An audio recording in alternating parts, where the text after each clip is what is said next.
I grew up listening to my Aunt Linda brag about money. She had the biggest house in the family, designer clothes, and a husband who owned half the city's real estate. At every family dinner, she'd smirk at me and say, "So, still working that little office job?" And every time I smiled and said, "Yes, Aunt Linda, still working hard." But what she didn't know was, I was building something. After college, I started a small interior design firm.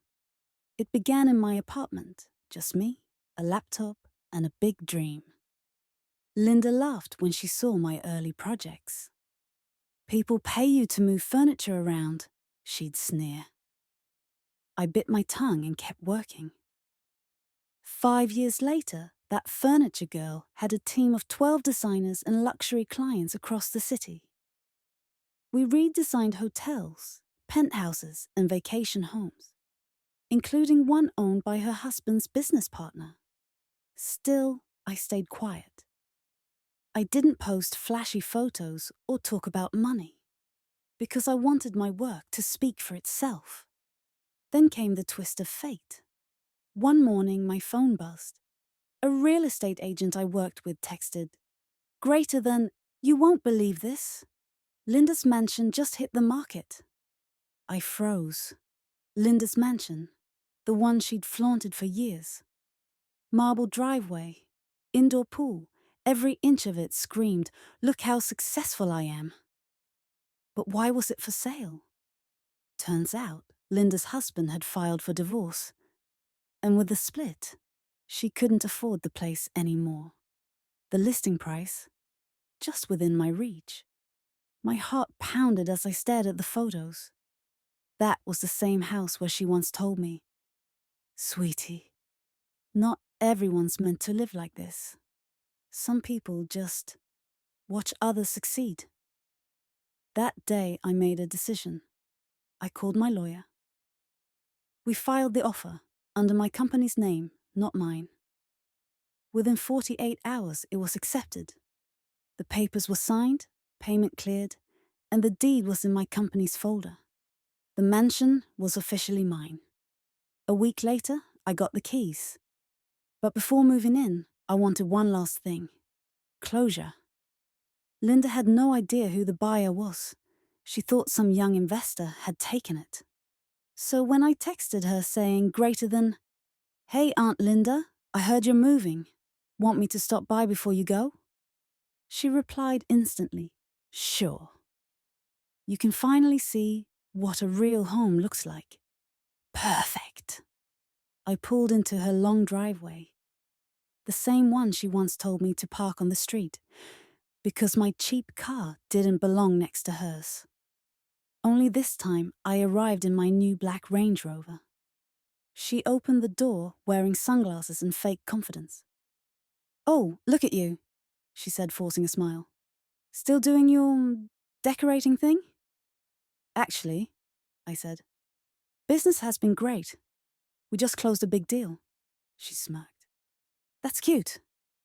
Anyway, I'm selling the house. But you probably heard. It's too expensive for small business people." I nodded. "Yeah, I heard." "Who bought it?"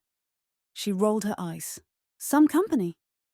Probably another one of those rich kids spending daddy's money." I smiled. "You might be right." As she gave me a tour, she kept bragging about the fixtures and imported marble, as if I hadn't seen better dozens of times. When we reached the main hall, she sighed dramatically. "I'll miss this place. But life goes on." That's when I took out the key. My key. She frowned. "What's that?"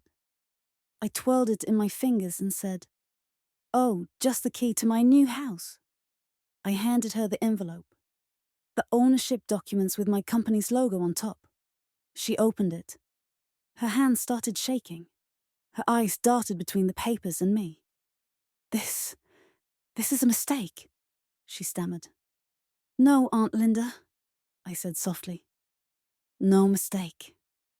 You said I'd never afford a place like this. Turns out I didn't need to. I bought yours." Her jaw dropped. You're the buyer. Technically, I said. My company is. But yes, I own this mansion now. Silence. For the first time in my life, Linda had nothing to say. Her lips trembled. You tricked me, I smiled.